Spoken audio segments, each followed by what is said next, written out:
Hi friends, good afternoon. কালকে থেকে ইচ্ছা ছিল যে পায়েস খাই, আর এই জন্য আমি প্রথমে আজকে নিয়েছি লিকুইড দুধ, যেটা আমি ভালো করে জাল দিয়ে নিচ্ছি।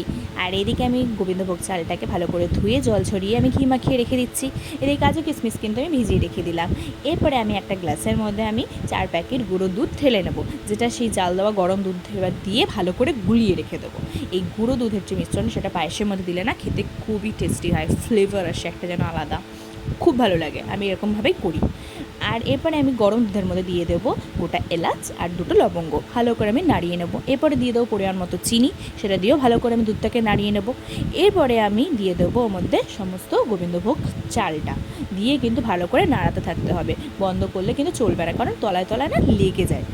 এরপরে আমি না গরম দুধ কিছুটা তুলে রেখে দিয়েছিলাম, এর মধ্যে আমি গুড়ের বাতাসা দিয়ে ভালো করে ভিজিয়ে রেখে দিয়েছি। এরপরে আমি পায়েসের মধ্যে দিয়ে দিলাম গুঁড়ো দুধের মিশ্রণটা। এরপরে দিয়ে দিলাম কাজু আর কিশমিশ, যেটা ভিজিয়ে রেখে দিয়েছিলাম, দিয়ে ভালো করে আমি নাড়িয়ে নিচ্ছি। এরপর আমি দেখে নিচ্ছি যে চালটা সেদ্ধ হয়েছে কিনা। হ্যাঁ, চালটা সেদ্ধ হয়ে গেছে। এরপরে আমি দিয়ে দিলাম বাতাসার যে গুড়, সেই বাতাসের মিশ্রণটা আমি ওর মধ্যে দিয়ে দিলাম, গুড়ের বাতাসা ভালো করে দিয়ে এবারে ভালো করে নাড়িয়ে নেব। ভালো করে নাড়াতে নাড়াতে দেখো আস্তে আস্তে পুরোপুরিভাবে ঘন হয়ে গেছে। হ্যাঁ, তার মানে কি পায়েসটা আবার রেডি হয়ে গেছে। এবার আমি একটা বাটিতে করে আমি নিচ্ছি। হ্যাঁ, মাঝখানে আমি একটু লবণ দিয়েছিলাম যাতে পাংশা ভাবটা কেটে যায়। এরপর আমি একটু ভালো করে একটা বাটিতে নামিয়ে ডেকোরেশন করে নিলাম। আই হোপ খেতে খুব ভালো হয়েছে, তোমাদেরও ভালো লাগবে।